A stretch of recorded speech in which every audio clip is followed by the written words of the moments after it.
I've met a lot of people, international, domestic. I've learned about all sorts of interesting things. Our family has hosted 2 international exchange students because of it. But I've also met some really, really cool people, including Björn Stansvik.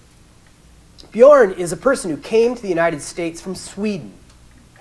He had this attraction to the good old USFA because of what he called the American attitude. And those of you who've read my work and seen me speak, you understand that I really believe these things change the equation between employees and employers.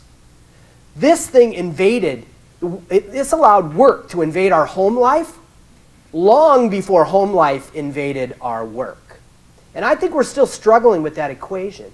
Björn understood this a decade before most people did. He's dedicated his life to really simplifying how we interact with each other using mobile technology. He's going to tell you a story of great opportunity, but also great struggles. Björn is one of the people in my life that I believe it. When he said he lived on bread and water, I believe it. It's not a Depression-era story. It's a story of a stubborn entrepreneur who moved across the sea to a far-off land with very few friends here and a huge idea. It's a 7F story. We're going to learn about how family and friends and faith and future all played together to create something that I think is outstanding. His company recently was purchased by Glenn Taylor of Taylor Corporation. He and his team are being the visionaries to help a company that's largely made its money off of paper, which we all know is going away, to things that are in the mobile environment. Please join me in welcoming Björn.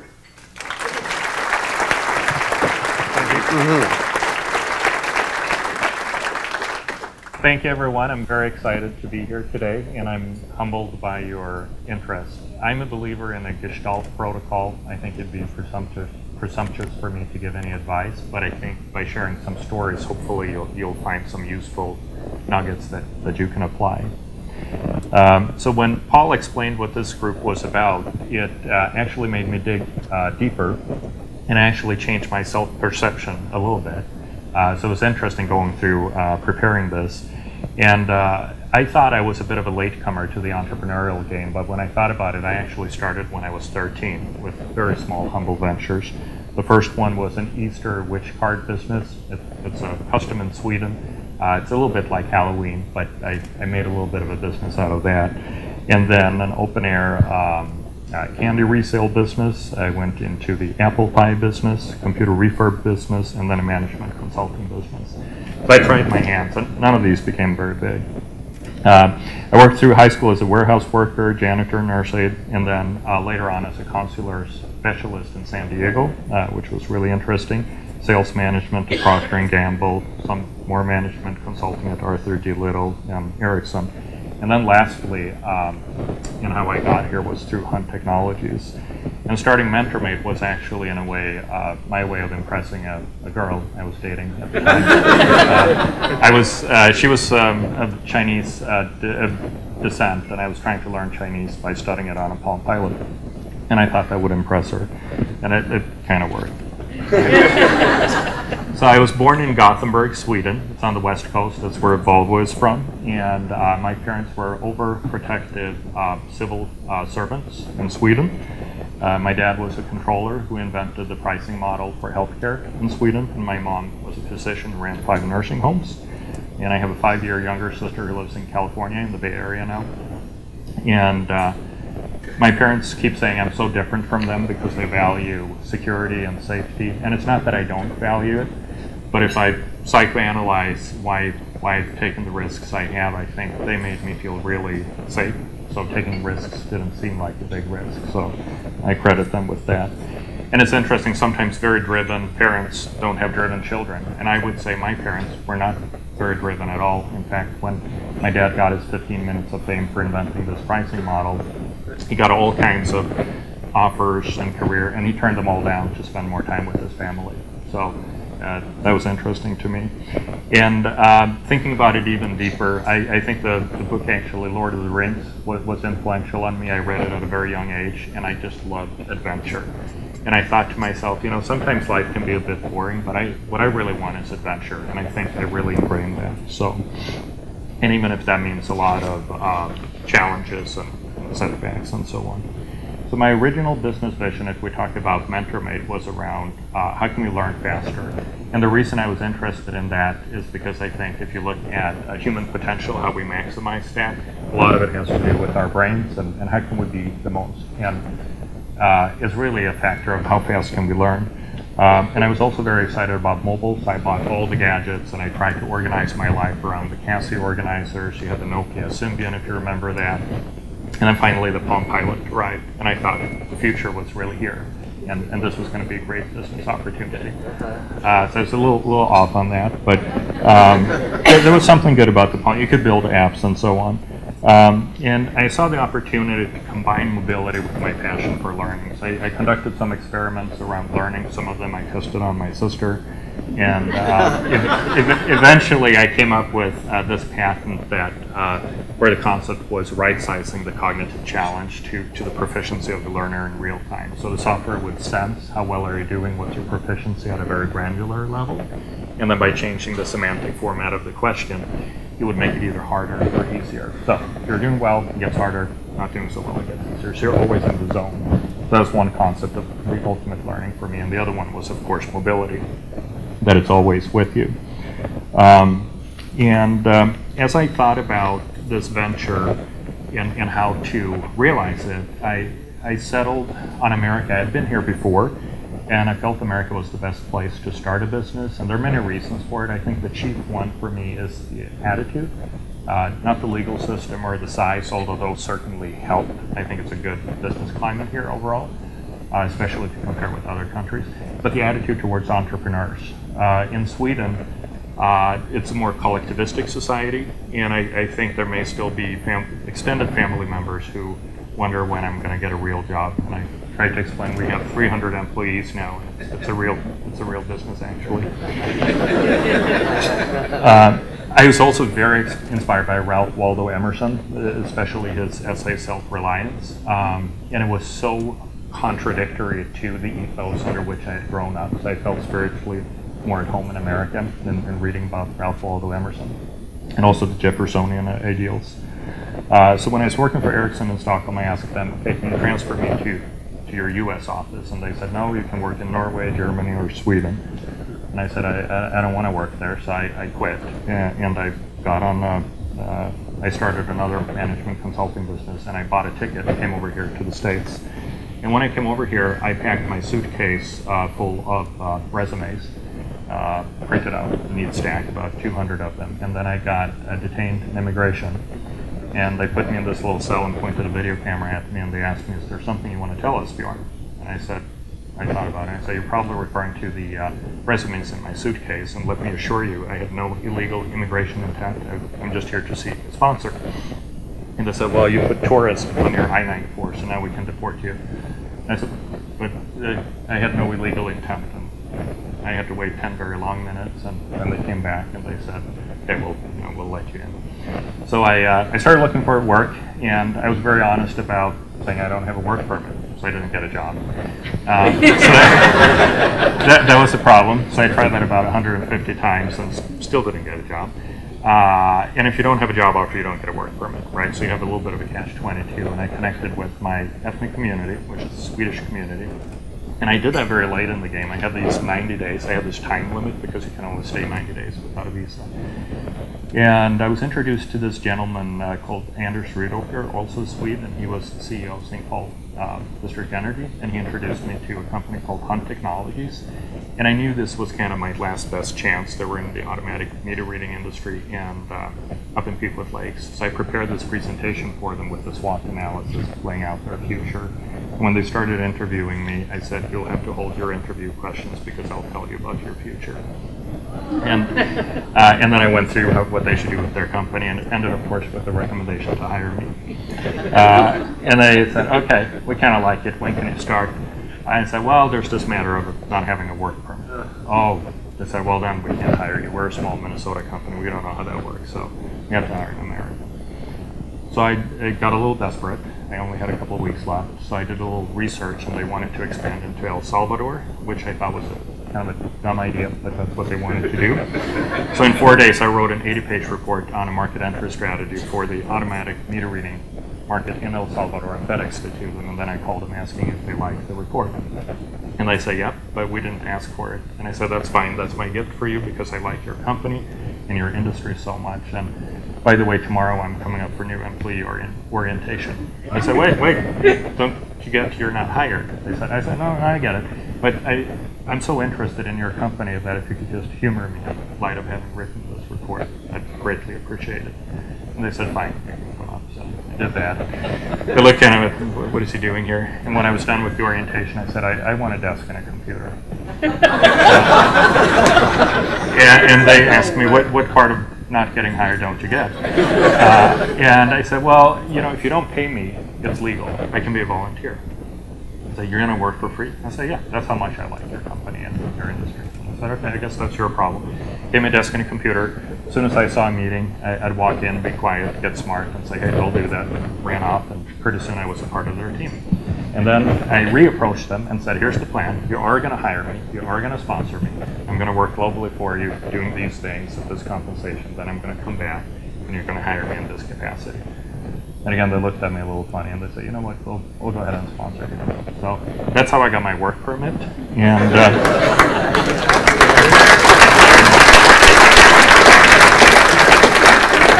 so I worked for them for 2 years, helped them expand a little bit internationally. And then, but I had this lingering vision of how can we learn better and faster. So every evening, weekend, I took vacation just to work. I never stopped working. I worked on this business vision. And then around 2001, I felt like I think I had this concept around learning. So it was time to raise money. And what better time, right? You have Y2K, you have .com crash, and you have 9/11. You have this guy with no experience in a new country, and I had no money. All of my parents gave me $2,500. So I had at least 300 coffee shop meetings with high net worth individuals. I wrote at least 300 versions of a business plan. And then when I showed up for my major fundraising meeting at the Calhoun Beach Club, I was so pumped and ready, and I had everything lined up, I thought, and then nobody showed up. Except for one person, and that was Chris Killingstad. He's now the CEO of Tennant. And he wrote me a check for $20,000. And I said, thank you, Mr. Killingstad, for believing in my idea. And he said, no, you don't get it, Björn.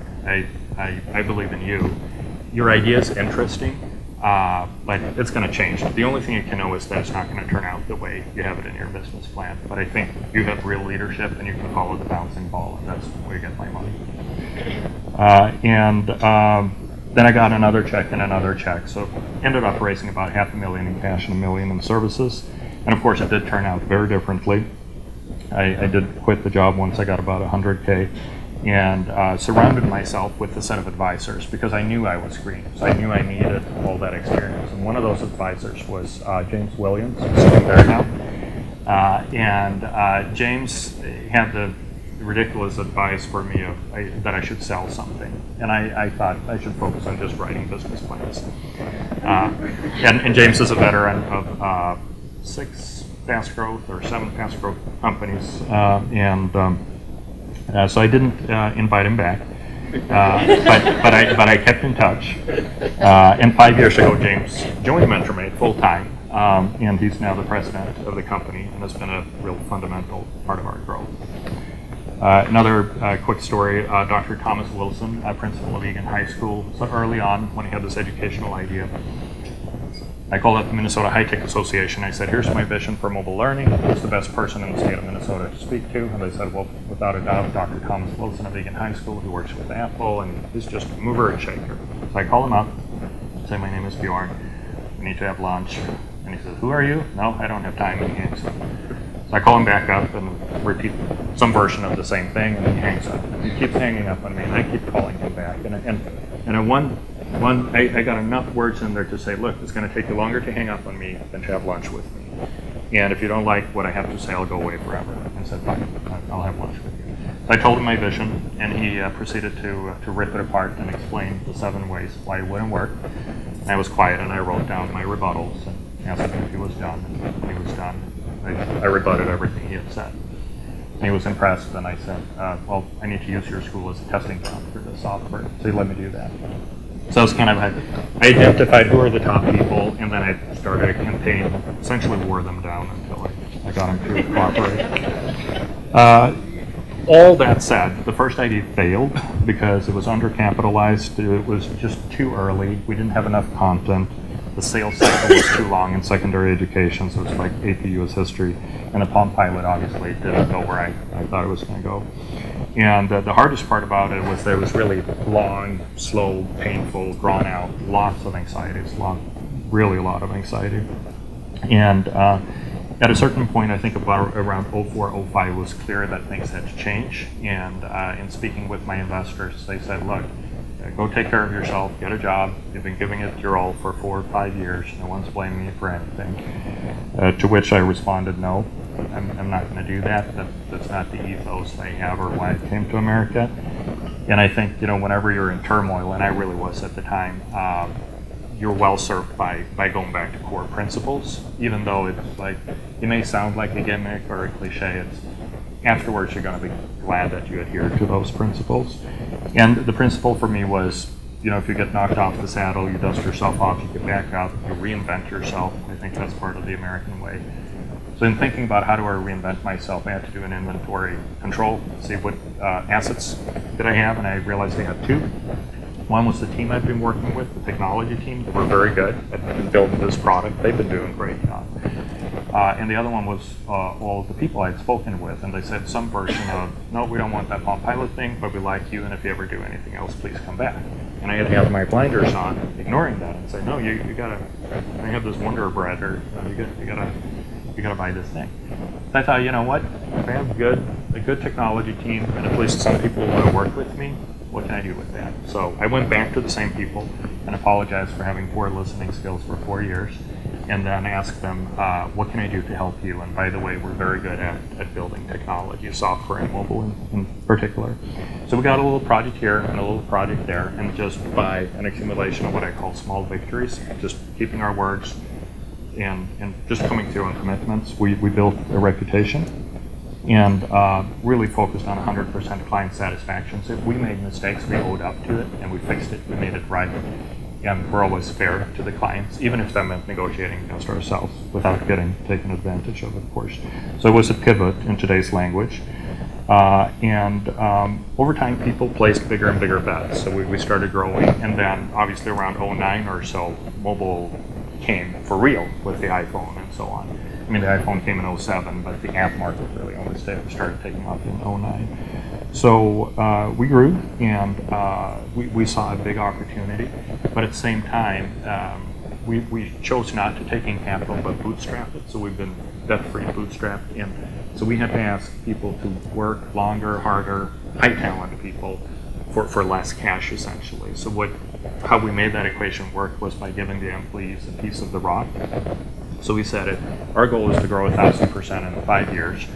If you're part of that journey and help us go there, you get a piece of equity of the company. So that really helped with motivation and alignment and so on. So I gave up a good chunk of the company that way. But it was really creating more value for everyone. And now we're on pace to hit or exceed that goal, 1,000% growth over 5 years. And one fun side story in all of this is that around, I think it was 2010, I got an email from Medtronic that said, we just bought 5,000 iPads. We need to teach our salespeople some product knowledge. Here you're a leader in the field. Can you talk to us? Spoke to Medtronic and closed a couple of deals with them and structured them so we kept the IP.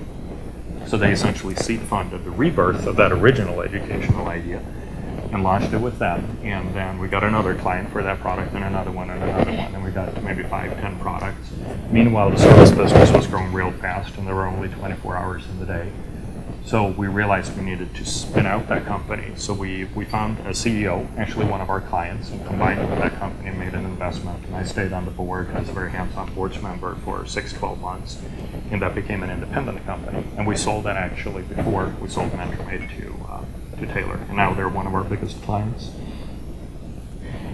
So when we grew this fast, we ended up on a bunch of lists, seeing 500s, 5,000, Fast 50, you name it. So the phones started ringing from private equity, VCs, strategics, financial buyers, roll-ups, you name it, right? And they said, can we invest? Can we buy your company? And I had this number in my head, and most of the offers weren't that good. I mean, of course, they were trying to get a deal, so they started at 20% of my number, and I just said, I don't have time to talk to you, and hung up. And then they got 40%, and I said, you'll have to do better than that. And I kept calling, and then there was a guy out of Chicago who said, okay, I'll pay 80% of what you want. And then I said, now I'll take the time to explain to you why that's not enough. And then I wrote 17 reasons to him, and I emailed that, and to which they responded, Bjorn, you're killing me. Yeah. And I said, you know, that's not part of the mission statement, killing you. But I said, you know, I didn't spend the last 15 years blood, sweat, and tear to appease your business plan. So the number is the number. Is what I told him. And he said, well, get on a plane, get to Chicago, I'll make a better offer. He said. So we got on the plane, went over there, made him the offer for the full amount. And it was a roll-up, kind of global. We're going to create this mobile engagement powerhouse with people from Singapore and London and all over. So some very high-powered people there, introduced companies to NASDAQ. On the plane back, I was with James, and I was saying, you know, James, kind of got the number, but it's kind of dumb not to have at least one more bidder, right? When you're selling maybe the most important asset of your life. But at the same time, I don't want to be flippant about this. This is a decent, fair, good offer. So I can't make this a drawn-out process. I don't have time to hire an investment bank. Who is there that has the the wherewithal pockets and where we have enough trust? I knew trust was going to be key because if you need to do a deal quickly, you have to have a pre-existing relationship. Otherwise, the due diligence will take too long. So Taylor came up in my head because years ago we'd met and we talked about doing something strategic, which I thought, quite frankly, was Minnesota nice speak for nothing. I also learned that interesting doesn't pay the bills, and so on. But I thought, what the heck? So I shot an email to him and said, this is just a courtesy note that we may be off the market in case you wanted to do something. And they immediately showed up. And my pitch to them was, it was a good time. Of course, you have to get a little lucky with timing. And I said to Taylor, it would be irresponsible of you not to acquire us because you're in a declining market. And I was pretty forceful with them, and first they laughed, and then they nodded. And then I met with Glenn, and we had a good conversation about culture and autonomy. He said that was really important, and he said, yeah, you got it, because the thing is, Glenn said, we're interested in you because we want to learn from you. We see you as the visionary because we know we need to move our company into a different direction. And they were very humble to Taylor. They said, look, we kind of miss the internet. We don't want to miss mobile. So then the lawyers were screaming at each other for 60 days, and then we got the deal done. And that was an interesting experience. My approach to negotiation was not to get involved in it, but to focus on the business. So during this whole process, I just got up at 5 a.m. every morning, worked 7 days a week, and just worked on improving the business. So if we got stuck in the negotiations, I said, look, we've got a growing business. We're fine. So the terms are the way they are. I think in terms of strengths, I just kind of see things before they happen, and I thought about what could be useful, and Richard Feynman, and I'm not putting myself in the same league as him, but he had this really useless description of problem solving, which is you read the question, you think about the answer, and then you write the answer. And that doesn't really help. And I think, as I thought about that, I think awareness is the key thing. Know what you're good at, and then surround yourself with people who are good at what you're not good at. And I don't think everyone should be an entrepreneur, just like it's possible, I think, the pursuit of elite sports may be too adamant. Maybe more people should study. That's my opinion. I'm also a fan of George Bernard Shaw. He said, reasonable men adapt to the world. Unreasonable men expect the world to adapt to them. Therefore, all progress is made by unreasonable men. That's very motivational and inspirational, but also, I would say, and speaking of that old language, men and women, of course, but most unreasonable people also could end up broke. And I've seen entrepreneurs pursue a dream past the point of, or maybe they should, and marriage is failing and so on. At the same time, I'm inspired by all of us reaching our fullest potential. And I probably could have done okay in corporate America, I just would have fewer stories to tell. Sometimes people say, never met anyone more persistent or resilient. That's not how I see myself. I just see myself as very logical. I wake up every day and I say, what's the best thing I can do with my life this day? And for the last 15 years, that's been just running my business. And there's nothing dogmatic about it. And real recently, I met an entrepreneur, talked about the mental game, and I just have some book tips I'll share with them later in the interest of time, because the mental game is big in entrepreneurship, and I think key success factor is building a strong leadership team. Now we have that, and it's hard when you can't afford the right people, but being focused on that is important. And today, imagine, design, and deliver custom software technology, and what I love about my life is seeing my creations surpass me, whether it's mentor-made and the staff doing things way better than I can, or my son figuring things, or sons figuring things out that I can't, and the creative aspect of it. So in terms of future, I see several scenarios that are dependent on things that I don't yet know. They of course include my family, Hannah, Arne, and Rolf, and Hannah's from Japan, by the way, not China. That was a different girl, so it's all history. For the record. What's the other thing? And yeah, they're learning four languages. And then, and growing management team. And I think the key thing for me is the quality by which the team is growing and stepping up. And I say I want to fire myself and make myself disposable, and we're getting there. But right now, I'm just very focused on running the business and hitting the growth goals we have set. We have two things to leave you with. They're very simple, but it's to get clear on who you are and what you want to be. Just clarity on that, and then get logical. That's it. Thank you. Thank you very much. Excellent, excellent. Thank you. So the obvious table discussion is, what have you been so inspired to do that you wouldn't take no for an answer? What have you been so inspired to do that you wouldn't take no for an answer? Ready, set, go. Thank you. We were having a vigorous discussion at our table about all sorts of things that we were persistent about. I have 3 questions for Björn. What a fascinating guy, and we tinkered with the microphone, so we might be able to get a better sound here. You know, the 7 F's are behind you: faith at the beginning, future at the end, fitness in the middle.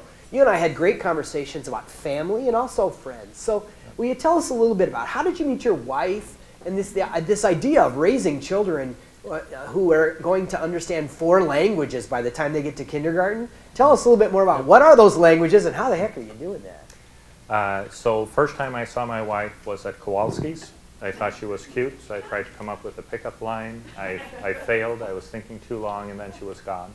So it was failure there first. And then I actually met her online. I didn't realize it was the same person until 5 months later when we were dating. She put on the same winter coat, and I go, oh, I actually saw you at Kowalski's 10 months ago or something like that.